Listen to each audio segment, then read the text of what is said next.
YouTube classes में आपका स्वागत है। मैं डॉक्टर महेंद्र सिंह मीणा, सहायकाचार्य, राजकीय विधि महाविद्यालय कोटा। भारतीय दंड संहिता में आज हम धारा 309 पढ़ेंगे। 309 है अटेम्प्ट टू कमिट सुसाइड, आत्महत्या का प्रयास।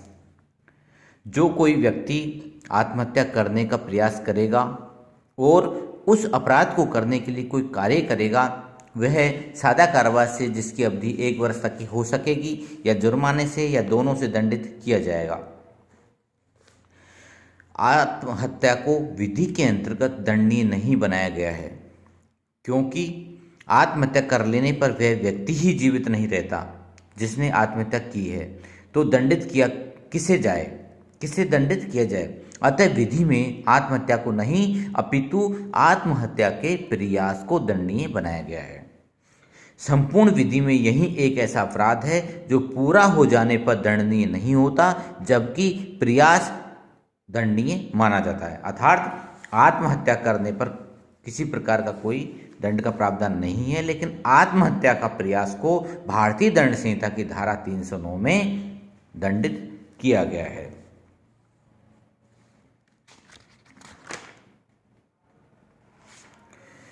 इसमें कुछ दृष्टांत आपके समक्ष रखूंगा।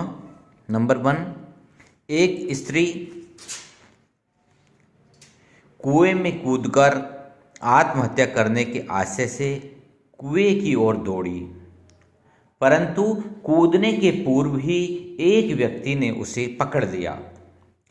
यह अभी निर्धारित किया गया कि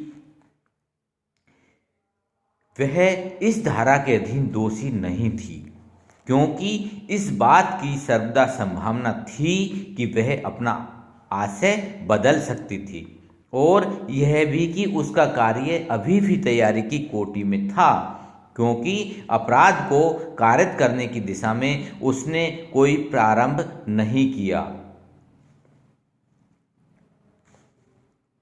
यह मात्र केवल एक तैयारी थी।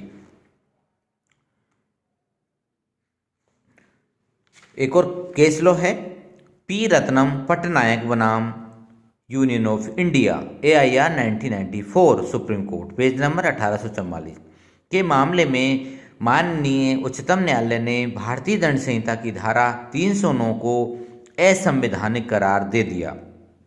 उड़ीसा के नागभूषण पटनायक तथा पी रत्नम की 2 रिट याचिकाओं की सुनवाई करने वाले न्यायाधीश RM सहाय तथा VL हंसारिया ने यह निर्णय दिया। माननीय न्यायाधीशों ने कहा कि भारतीय दंड संहिता की धारा 309 संविधान के अनुच्छेद 21 का उल्लंघन है, जो जीवन का मूल अधिकार देता है।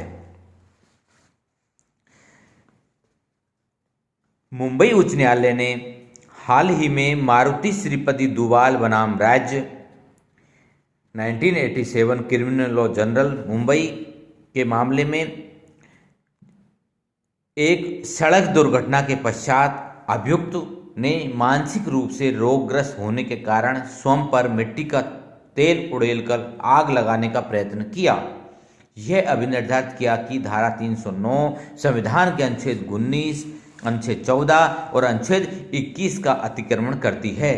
यह धारा अनुच्छेद 14 को इसलिए प्रतिकूल है क्योंकि संहिता में आत्महत्या की परिभाषा न दिए जाने के कारण जिस कार्य को एक समुदाय में आत्महत्या माना जा सकता है, वही कार्य अन्य समुदाय में कदाचित ऐसा नहीं है। एक ही समुदाय में अलग अलग समय में अलग अलग परिस्थितियों में इसे अलग प्रकार से वर्णित किया जा सकता है। जबकि कुछ आत्महत्याओं का गुणगान किया जाता है, अन्य कुछ की भर्त्सना की जाती है। किन परिस्थितियों में आत्महत्या की गई, इस बात पर बगैर विचार किए सभी आत्महत्याओं के साथ समान व्यवहार किया जाता है, और जिन तथ्यों और परिस्थितियों के अंतर्गत आत्महत्या की गई उनमें अंतर होने पर भी उन्हें समान रूप से दंडित किया जाता है। धारा 309 अनुच्छेद 19 के प्रतिकूल इसलिए प्रतिकूल है क्योंकि इस अनुच्छेद के अंतर्गत उल्लिखित मूल अधिकारों का लाभ केवल तभी प्राप्त हो सकता है जब व्यक्ति जीवित हो, और बिना जीवन के मूल अधिकारों का कोई अर्थ नहीं है। धारा 309 अनुच्छेद 21 के इसलिए प्रतिकूल है क्योंकि यह अनुच्छेद जीवन के अधिकार या जबरदस्ती जीवित न रखे जाने का अधिकार सम्मिलित है। अतः इसमें मृत्यु का अधिकार या स्वयं के जीवन को समाप्त करने का अधिकार सम्मिलित है।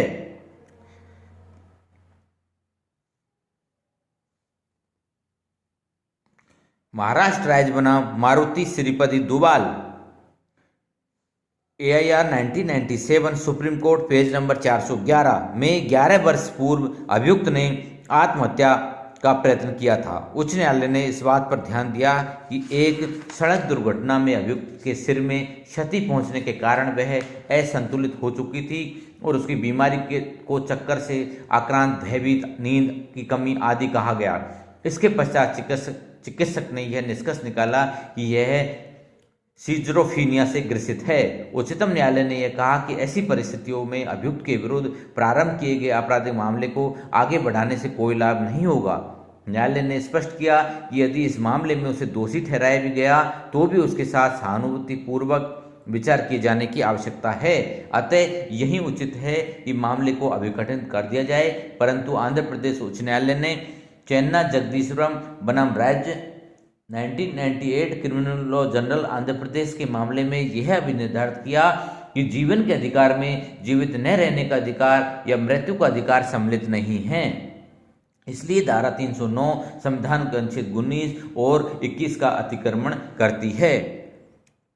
श्रीमती ज्ञान कौर बनाम state of Punjab, AIR 1996, supreme court, page number 946 के मामले में उच्चतम न्यायालय के 5 न्यायाधीशों की एक पीठ ने अपने पूर्व निर्णय को पलटते हुए यह व्यवस्था दी कि भारतीय दंड संहिता की धारा 309 संवैधानिक है और उसके अंतर्गत आत्महत्या करने का प्रयत्न दंडनीय अपराध है। उच्चतम न्यायालय ने कहा कि संविधान के अनुच्छेद 21 के अंतर्गत प्राण और देह स्वतंत्रता में मरने का अधिकार सम्मिलित नहीं है। इस प्रकार अब भारतीय दंड संहिता की धारा 309 का प्रभाव यथावत रहेगा, अर्थात धारा 309 संवैधानिक मानी जाएगी। उच्चतम न्यायालय द्वारा यह भी अब निर्धारित किया गया कि संहिता की धारा 309 के उपबंध संविधान के अनुच्छेद 14 का उल्लंघन नहीं करते। जीने के अधिकार में मरने का अधिकार कभी भी सम्मिलित नहीं हो सकता। जीवन की सुरक्षा में जीवन का अंत सन्निहित नहीं हो सकता। मुंबई के KEM हॉस्पिटल में नर्स अरुणा रामचंद्र के साथ 27 नवंबर 1973 को अस्पताल के ही एक सफाई कर्मचारी ने बलात्कार किया था। इस दौरान अरुणा के गले में कुत्ते की चेन डालकर बांध दिया था। गला अवरुद्ध हो जाने से वह कोमा में आ गई। पिछले 41 वर्षों से अरुणा कोमा में है। उसकी ओर से इच्छा मृत्यु की अनुमति हेतु उच्चतम न्यायालय में याचिका पेश की गई, जो कि विचाराधीन है। उच्चतम न्यायालय ने केंद्र तथा राज्यों से यह राय मांगी है कि क्या जीने के अधिकार में मृत्यु के अधिकार को भी सम्मिलित किया जाना चाहिए। इसी प्रकार जैन धर्मावलंबियों में प्रचलित संथारे की प्रथा को उच्च न्यायालय ने अवैध एवं असंवैधानिक घोषित करते हुए उस पर रोक लगा दी। इस निर्णय के विरुद्ध उच्चतम न्यायालय में अपील की गई, जो अभी भी विचाराधीन है। तो हम निष्कर्ष रूप में यह कह सकते हैं कि जीने के अधिकार में मरने का अधिकार सम्मिलित नहीं है तथा धारा 309 संवैधानिक है। धारा 309 संविधान के अनुच्छेद 21 का अतिक्रमण नहीं करती और ना ही अनुच्छेद 14 का अतिक्रमण करती है। यही वर्तमान की स्थिति है। धन्यवाद।